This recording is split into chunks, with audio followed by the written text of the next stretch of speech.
उत्तर प्रदेश के मुख्यमंत्री योगी आदित्यनाथ ने नदी रेत और मुरम के स्थान पर एम सैंड यानी कि मैन्युफैक्चर्ड सैंड को प्रोत्साहित करने पर बल दिया है। मुख्यमंत्री के निर्देश पर राज्य सरकार अतिशीघ्र एम सैंड नीति लागू करने जा रही है, जिससे प्राकृतिक रेत मुरम के एक नए विकल्प की उपलब्धता होगी। शुक्रवार को खनन विभाग के साथ प्रस्तावित नीति पर हुए विमर्श करते हुए मुख्यमंत्री ने कहा कि उनका प्रयास होना चाहिए कि पर्यावरण और नदियों के इकोसिस्टम को बिना नुकसान पहुंचाए सस्टेनेबल विकास को गति दी जाए। वहीं इस दौरान मुख्यमंत्री ने अवैध परिवहन, ओवरलोडिंग और भंडारण पर लगाम लगाने के भी निर्देश दिए हैं। तो प्राकृतिक बालू मुरम का बेहतर विकल्प अब एम सैंड यानी कि मैन्युफैक्चर्ड सैंड होगा और सरकार की तरफ से नई नीति इसे लेकर के जल्द घोषित की जाएगी। पर्यावरण, नदियों के इकोसिस्टम को इससे नुकसान नहीं होगा। और इसी खबर पर तमाम जानकारी के साथ उत्तर प्रदेश स्टेट हेड वंदना रावत हमारे साथ जुड़ी हुई हैं। वंदना जी, अब जिस तरह से लगातार एक्शंस हम लगातार उत्तर प्रदेश में देख रहे हैं और इन सब के बीच प्राकृतिक बालू मुरम का बेहतर विकल्प लाया जा रहा है, एम सैंड को लेकर के नई नीति लागू की जानी है, क्या कुछ तैयारी उत्तर प्रदेश सरकार की तरफ से?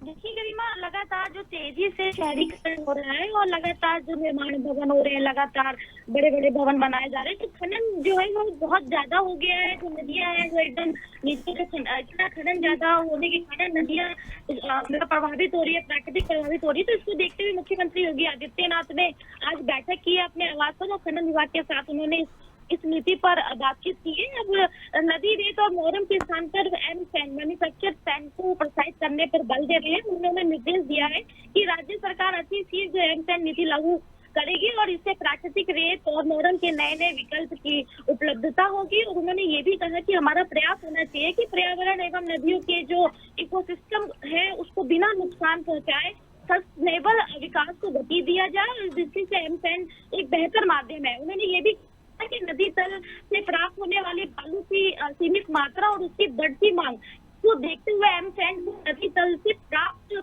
होने वाली बालू के विकल्प के रूप में बढ़ावा दिया जाना चाहिए और इसको जनता को, लोगों को समझना होगा। इससे रोजगार के नए अवसर सृजित होंगे और इस स्थिति पर उन्होंने जरूरी दिशा निर्देश भी दिए हैं। उन्होंने एम सैंड के गुणवत्ता मानकों को बनाए रखना अत्यंत महत्वपूर्ण है, क्योंकि वो जीवन और संपत्ति की सुरक्षा में शामिल है। और उन्होंने ये भी कहा कि यह सुनिश्चित किया जाए कि सभी एम सैंड निर्माता अपने उत्पादन के लिए BIS प्रमाणीकरण अनिवार्य रखेंगे, जो प्राप्त करेंगे।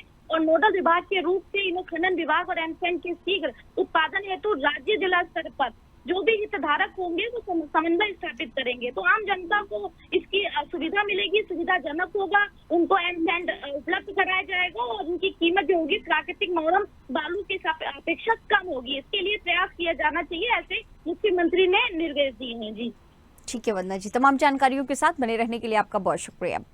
खनन कार्य से जुड़े वाहनों में ओवरलोडिंग की वजह से अब तमाम परेशानियां आती थी और जिसे लेकर के अब एम सैंड को लेकर के नई नीति बनाने की पूरी तैयारी उत्तर प्रदेश सरकार की।